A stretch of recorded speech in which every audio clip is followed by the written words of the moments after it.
sujet du cours aujourd'hui, c'est l'étreinte arrière avec les bras pris. Donc, on a vu précédemment l'étreinte avant les bras pris. On a vu que la solution, c'était ceci. Ensuite, on revenait sur les omoplates pour frapper. Donc ça, si vous voulez le revoir, regardez donc, ce cours, c'est comment améliorer, comment apprendre ou améliorer sa défense contre une étreinte avant bras pris. Là, maintenant, c'est comment améliorer ou apprendre sa défense contre une étreinte arrière bras pris. Alors, c'est les bras pris. J'ai les bras pris. Il y a un mouvement très simple à faire, c'est je mets ma hanche du côté opposé à ma frappe. Là, j'ai un accès génital. Je mets ma hanche du côté opposé à la frappe, et ainsi de suite. 1, 2, 3, 4, 5, autant de fois que nécessaire. Je reprends. Donc là, j'ai les bras pris, mais ça ne m'empêche pas de faire ces mouvements-là. Et je vais les améliorer, ça ne m'empêche pas non plus, même si la personne est très forte, ça ne m'empêche pas de faire ce mouvement de déhanché. Vous voyez ce mouvement de déhanché, je lève les bras exprès, il est très important. Si vous voyez l'affiche derrière, donc là l'affiche derrière, hop, on voit ce qui se passe. Ici, je me mets pile poil devant l'affiche, hop, on voit ce qu'il y a ici, alors qu'on ne le voyait pas précédemment. Paf. Donc ça ne demande pas de souplesse articulaire précise, simplement, donc à bien comprendre le mouvement, c'est ce mouvement-là, de gauche et de droite, comme un mouvement de bascule. Dans le même temps, puisque je veux m'enlever de l'étreinte, qui est assez contraignante quand même, parce que la personne peut me projeter vers l'avant, auquel cas j'ai pas beaucoup, je vais forcément tomber par terre. Et quand je vais tomber par terre, ça sera la tête la première, parce que je ne pourrai pas me récupérer. Donc là, si la personne a vraiment l'ambition de m'étreindre et de me faire tomber, ça va être très facile pour lui. Si maintenant elle fait un crochetage, un barrage, et qu'elle m'envoie vers l'avant, je n'aurai aucun choix que de tomber. Et là, la personne va s'écrouler sur moi. Donc, il va falloir qu'on réagisse très très vite et très tôt. À partir du moment où je sens l'étreinte, tout de suite, pam, pam, pam, pam, pam, autant de fois que nécessaire. Tout comme on l'a vu dans le cours précédent sur l'étreinte arrière bras non pris, eh bien là c'est pareil, je vais donner donc avec mon talon sur le cou du pied. Donc le cou du pied, je vous rappelle, c'est ici, hein, c'est juste au devant. Donc c'est un endroit qui est très douloureux, aussi douloureux que le haut de la main, que la surface de la main. Donc ici, 1, 2, 3, 4, autant de fois que nécessaire. Talon, ensuite tibia. Ok. Alors ensuite là, plusieurs solutions s'imposent. Soit la personne, elle a lâché, parce que j'ai donné un coup génital, j'ai pu donner celui-ci, je sens que son étreinte, elle est relâchée, j'avance, comme je suis droitier, je vais frapper avec ma jambe droite, pour vous c'est votre jambe gauche, mais c'est juste pour vous expliquer. Je vais avancer ma jambe gauche, et là je vais frapper le plus lourdement possible avec le coup de pied arrière. Et je vais prendre mes jambes à mon cou pour me sauver, parce que je n'ai pas compris la situation et je n'ai pas envie de continuer.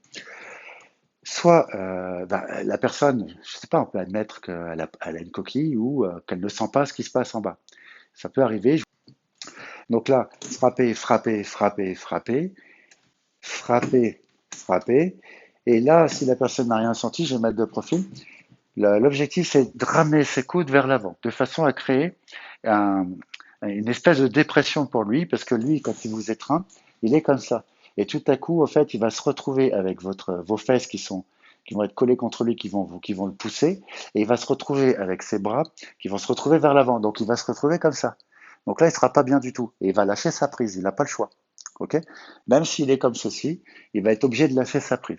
Donc, pour permettre à la prise d'être lâchée, en fait, lorsqu'on fait on va faire le retrait des fesses et on va également amener les coudes vers l'avant. Donc ici, regardez, là, vous voyez mes bras, mes mains pendent.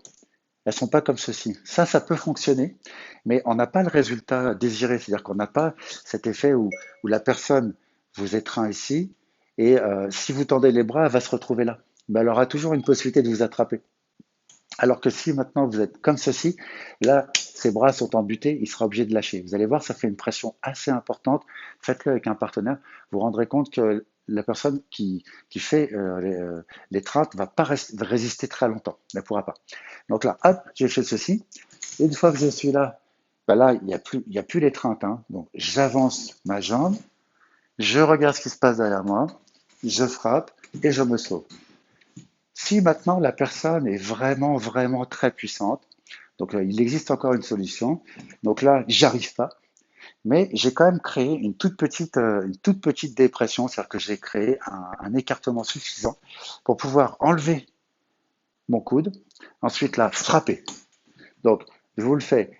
Là, j'ai fait 1, 2, 3, 4, 5, 6. Hop, j'y arrive pas là. Putain, c'est bloqué. La personne est plus forte que je l'avais imaginé. C'est pas grave. Je viens chercher avec cette main-là son coude, là, ici. J'enlève, je frappe. Une fois que j'ai frappé, je vais mettre de profil, je frappe. Une fois que j'ai frappé, je peux venir poser la main sur son épaule. Et là, en fait, je vais faire un, 2, frappe, coup de boule, etc., etc. Ça me fenêtre intérieur, bras pris. Donc ici, j'ai les bras qui sont pris, donc je ne peux pas donner un coup de coude. Ça va être compliqué pour moi de faire partir mon coude pour pouvoir frapper le visage. Donc la seule alternative, c'est je vais donner un coup avec cette main-là. Hop, j'extrais mon buste, c'est-à-dire que je fais ce mouvement de déhanché. Hop, j'ai accès au génital. Et quand je viens frapper, c'est avec le plat de la main. Frappe, je pars de l'autre côté, frappe, frappe, frappe, frappe. Ça se trouve, la personne vous lâche. Pam. Ok, je fais un petit pas vers l'avant, je fais un point de contrôle, je frappe, peu importe où, c'est pas très important. Donc ça, c'est la première version.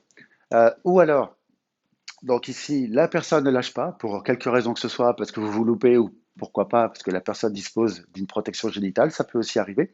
Donc je frappe, je frappe, je frappe, je frappe. Ici, je vais donner un coup au niveau du coup du pied, donc c'est la même chose que les bras non pris. Ensuite, je vais donner un coup ici, et je vous rappelle qu'on peut donner aussi un coup avec le talon du pied. Et une fois que je suis ici, alors on va se mettre de profil pour que vous puissiez voir. C'est donc 1, 2, 3, 4, 5. Et là, maintenant, je vais passer mes coudes vers l'avant et regardez bien la compensation de la personne. Pouf. Voilà. La personne, même si elle est très puissante, est obligée de lâcher. Pourquoi? Parce que, pas parce qu'elle a des bras plus courts, c'est tout simplement parce que j'ai reculé mes fesses et j'ai avancé mes coudes. Donc là, on va vous le faire de face pour que vous puissiez bien voir, parce que dans l'explication, seul, c'était pas évident. Là, maintenant, on voit. Donc ici, 1, 2, 3, 4, autant que nécessaire, 5, 6. Évidemment, là, je le simule pour pas faire mal à mon partenaire. Et là, maintenant, je vais reculer mes fesses et je vais avancer mes coudes. Voilà. Donc, je sais pas si vous avez entendu, mais Marion a fait, oh, c'est normal. Là, de là, j'avance, je contrôle, je frappe, peu importe la surface de frappe, c'est pas très important. Donc, troisième version.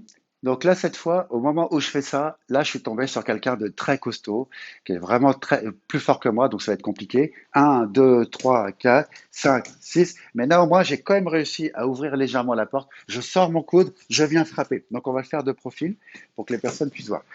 Donc ici, toujours le même démarrage, toujours la même chose, d'accord? Là, ah, ça passe pas trop, hop, je viens chercher son coude, je sors mon coude, je peux frapper. Donc là, je me retourne.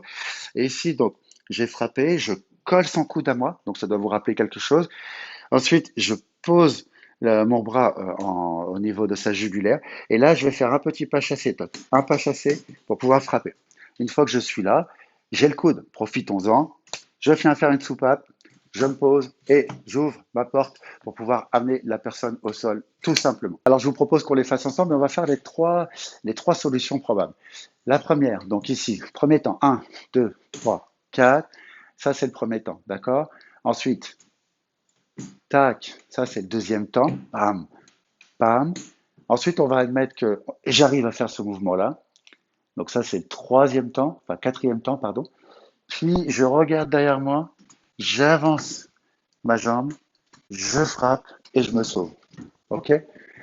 Donc, maintenant, on va présupposer que la personne vous a lâché presque immédiatement. C'est-à-dire que j'ai frappé, j'ai frappé, j'ai frappé, j'ai frappé, poum, ça lâche, j'avance, je frappe. Ok, donc là, il n'y a que deux temps. Maintenant, le plus compliqué, c'est-à-dire que je suis tombé sur quelqu'un qui sent rien, qui est assez brutal et qui est très puissante, en tout cas plus puissante que vous. Donc ici, je frappe, je frappe, je frappe, je frappe. Il est toujours en tension, mais quand même, ça l'a un peu ramolli.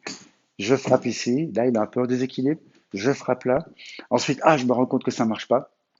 Avec ce bras-là, venez chercher donc le coude. Je frappe coup de coude.